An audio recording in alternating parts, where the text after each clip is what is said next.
Hello everyone and welcome to Speaker Talk Radio. My name is Claire Perkins and today I'm talking to Madeleine Black. Violently gang raped when she was 13 years old and raped 3 more times before the age of 18, Madeleine has experienced more trauma in her life than most ever will. Living in a state of shock and self-loathing, it took her years of struggle to confront the buried memories of that first attack and begin to undo the damage it wrought as men continue to take advantage of her fragility in the worst possible way. After many years of keeping quiet, Madeleine Black decided in December 2014 to share her story on the Forgiveness Project's website. Hello Madeleine, welcome and thank you for coming on Speaker Talk Radio. Thank you, Claire. Lovely to be here. Why does it take you so long to share your story? Well, I think in your introduction it mentions how my memories were buried for many, many years, and I also didn't want to share my story until I was really in a very healed place myself, because I didn't want to use the sharing of my story as therapy. I wanted to be really okay with sharing it, which I am. Right. That makes sense. Yeah, no, absolutely. What is the desired outcome when you share your story, whether it be in your book Unbroken, more about that later, or in the talks you give? It's really not about me when I share it now. Marina, who is the founder from an organisation I'm connected to called the Forgiveness Project, she calls us story healers rather than storytellers, and I have felt the healing power that comes when I share my story so many times, and it's really for helping other people to find their voice and to give them hope that, we can go through trauma, any kind of trauma, not necessarily rape, but it's really not about what happens to us, it's what we do with it that really matters. And I want to show people we can get past anything if we really choose to. That's so true. That is so true. Victims of rape internalise their feelings and blame themselves. Why is this? Surely the person or persons to blame is the rapist themselves. Yeah, it took me many years to realise that, many years. But for years as well, I was caught in the same trap of guilt and fear and shame. And the shame is so crippling that it silences us anyway, or silenced me for years. Because I was so concerned, what other people would think if they found out that I had been raped. Would they change their opinion of me? Would they look at me differently? Excuse my dog, sorry. He's appeared on quite a few shows. It's okay. But the shame, really, I've tried to look at it over the years, and I think because it's such an intimate crime that we take it all very personal, and then we're not supported by society. There's so much victim blaming, and there's so much rape culture out there. I mean, we can't be naive when the jury's sitting down to make a decision. They haven't already predetermined in their mind whether he or she was guilty, because they've already thought, well, she was drinking and she was wearing this. So There's so much blaming going on that really doesn't help the shame as well. See, the only crime that I can think of where the victim feels guiltier than the perpetrator. Yeah. I mean, there's, of course, the horrible fear of not being believed, isn't there? Yes. And I went through that as well when I found my voice about 3 years later. I left a note on my pillow. The other girl that was involved told my parents when they called that it didn't happen like I said it did, that I'd got it wrong.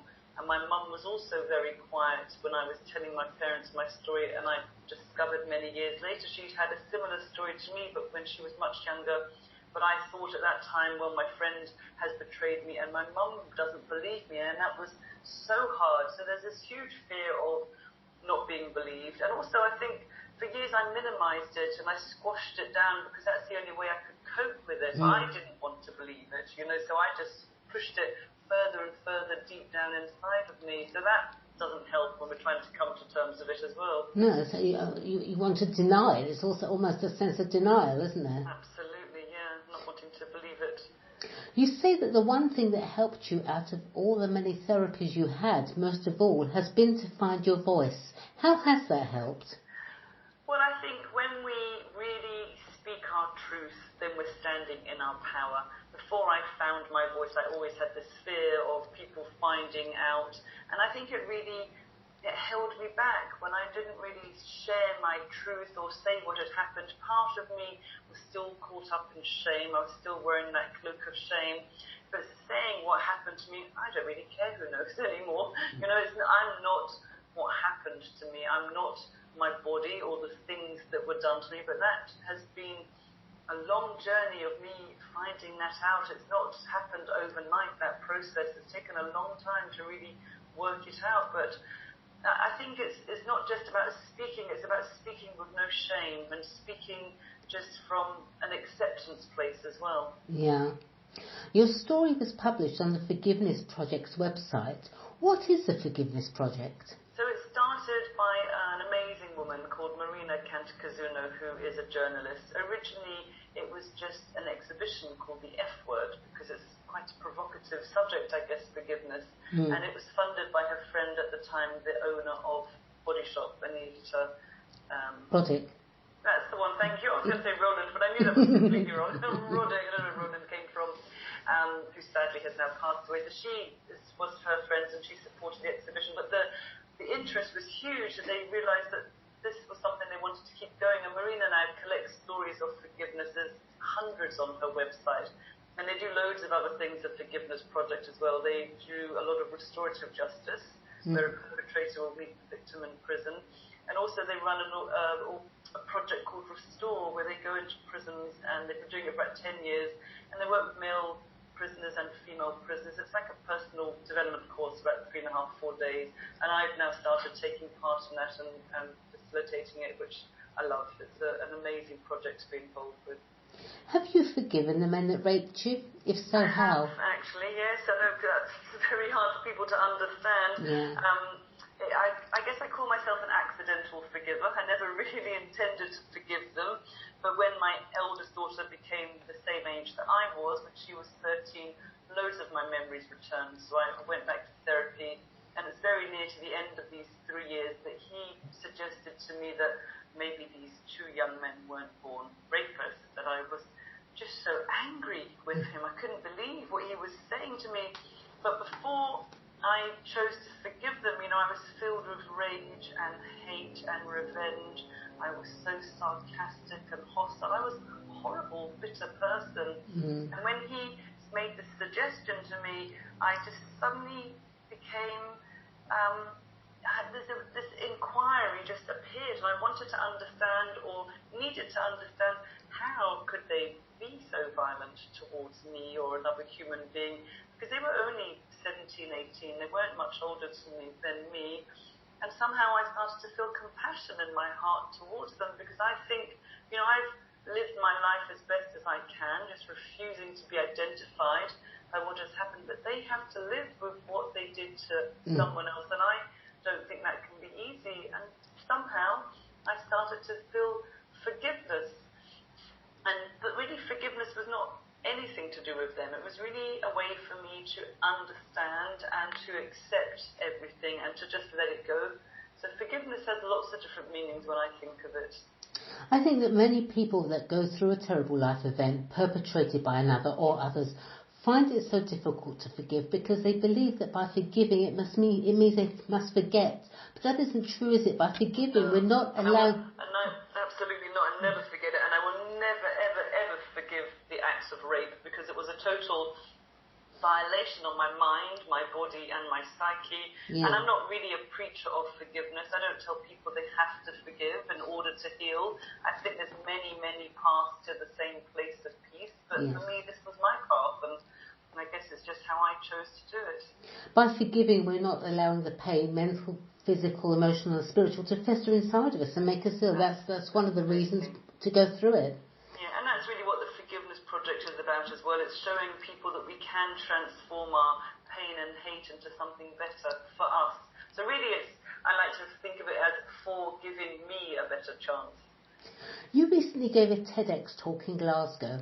How did you prepare yourself for speaking about such a difficult subject in front of 2,000 people? I admire you.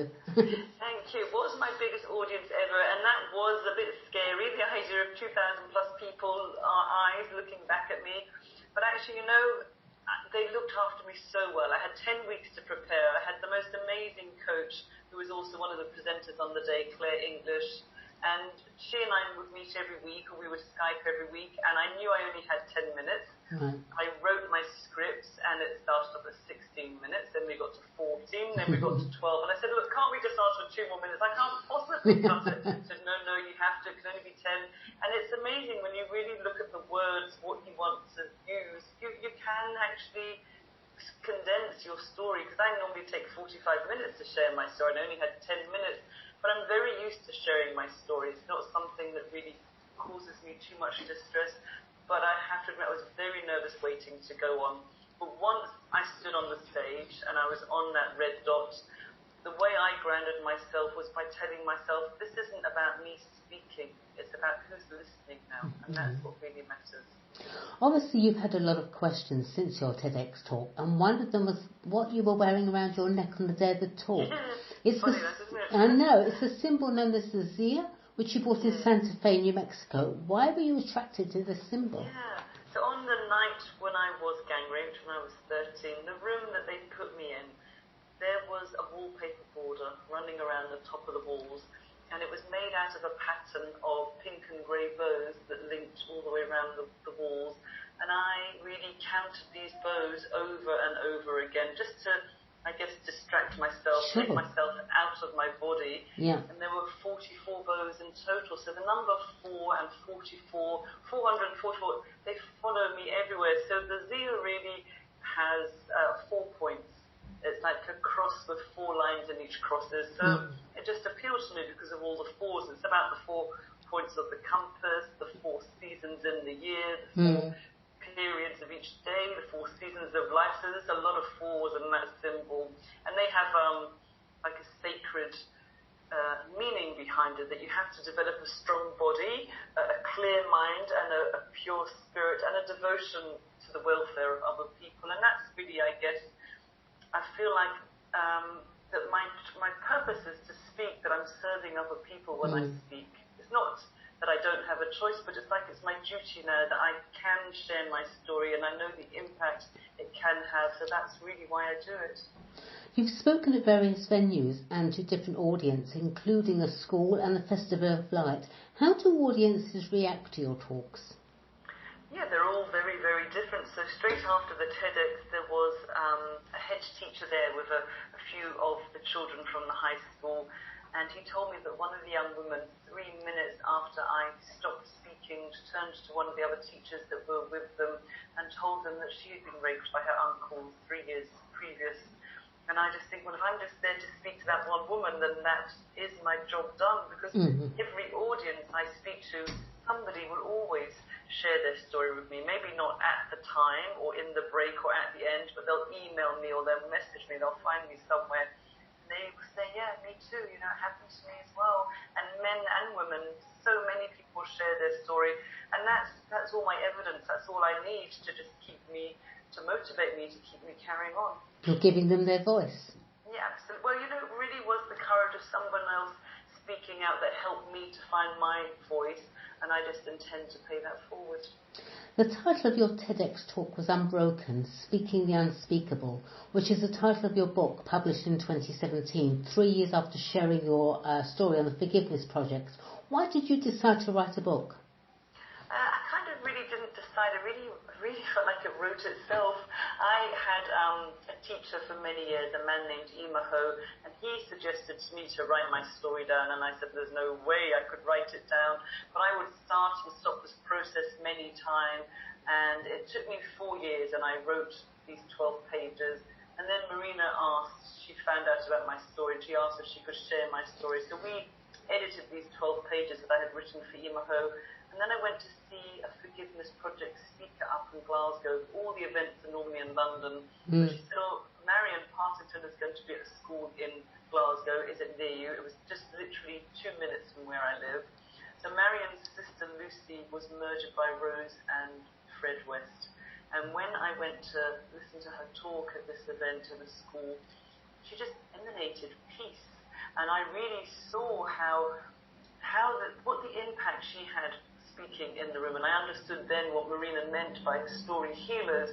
And I bought Marion's book at the end of the night. We chatted. Her book is amazing. It's called If You Sit Very Still.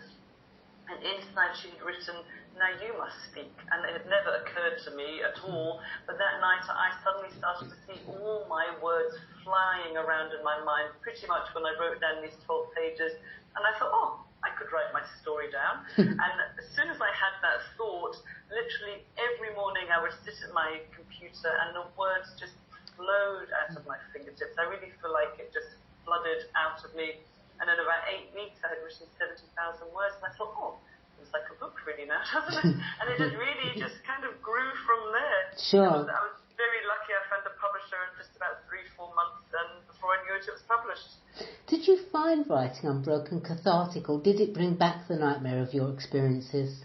It was really okay. Some chapters obviously were harder to write than others. The one I decided to include all of the details of what took place that night. I wasn't going to include them initially because I saw, when I made that decision, I still had lots of shame. And I thought, if I'm going to tell my story now, I'm going to be honest. I don't want to sanitize it or to make it easier for people to read, because then, we should be uncomfortable. It shouldn't be easy to read, because it's not nice what can take place to someone every day on this planet. And when I then got my contract with my publishers, they said, we don't think you should include it. And I said, no, it really has to go in. So, I'm pleased I put that chapter in, even though it was tricky to write it. But it's okay. I'm pleased with how it went. I noticed on your Facebook page that you leave your book at airports and public places. What's the reason behind that? Well, I think it was started by Emma Watson. I'm not quite sure, but there's an amazing company called Book Fairies. Yeah. And so you can go to their website, and I order the ribbons, and I have a little sticker which I put on my book, and it says something like, please pick me up, read me, then leave me for someone else. And I write a little note inside just saying, hi, you found my book, whatever, hope you enjoy it.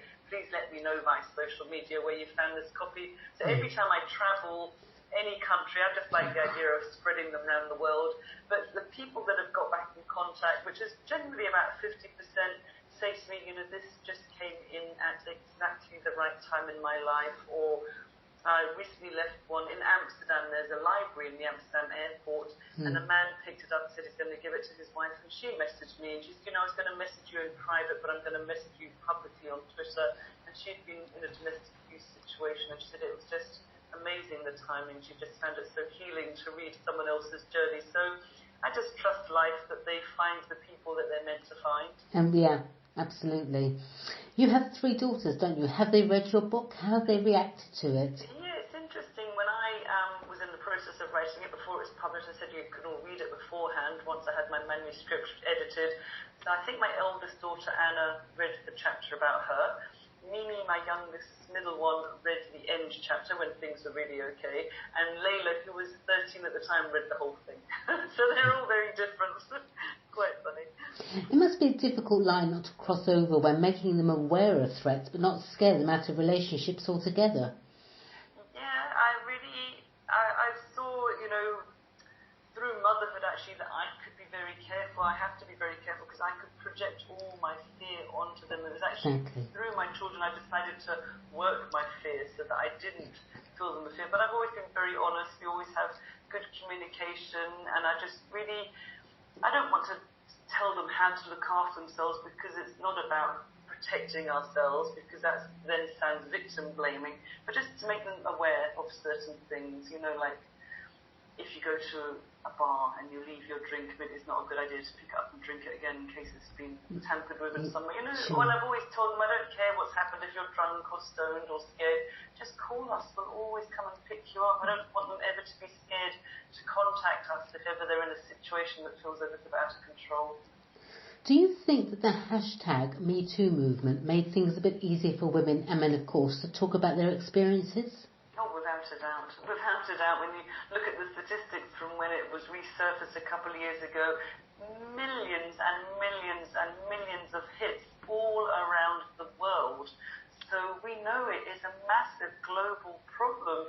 And so many people, when I speak, men will say to me, women will say to me, I only shared my story when the hashtag #MeToo came out. I'd kept it quiet for all these years, but because other people were sharing, I felt brave enough to share my story. Yeah. And, people will say to me that I'm brave and courageous, and I understand that, but I don't want to be brave. I want it to be normal, that we can talk about the difficult things as well as the lovely things in life. I don't want it to be courageous. I want it to be acceptable, that this is a normal conversation to have, that hopefully by doing these conversations, these interviews, whatever, keynotes, one day there will be no need to say Me Too, because I want my girls to grow up in a world where they don't know about sexual violence or sexual assault. Maybe not their world, maybe their children's world.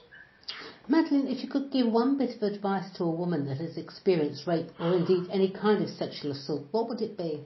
Yeah, I would say to anyone listening, man or woman out there, that it's never, ever, ever too late to find your voice. You know, if you can't find a therapist, find a friend, and be careful who you find. But share your story, you know, to be listened to be heard, and to be believed. To me, I think there's nothing more empowering than that. And when we don't share our story, when we don't speak out, I do believe it holds part of us back from really living a full and alive life. Lastly, where can listeners find out more about you, your book Unbroken, and how to contact you regarding your talks? Sure, so they can go to my website, which is madelineblack.co.uk, or I'm on Twitter, LinkedIn, Instagram, Facebook, all over the place, and you can get Unbroken on Amazon or any good bookshop will order it in for you now as well. And the good news is I've just found out in November we'll have an audio book as well, so that's quite exciting. Oh, that's great. Well, thank you, Madeleine. That was really interesting. Please come back on Speaker Talk Radio. I'd love to chat with you and hear more. In the meantime, good luck for the future, and thank you, everyone, for listening to Speaker Talk Radio. Let the world hear what you have to say. Thanks, Madeleine. You're welcome. Thank you.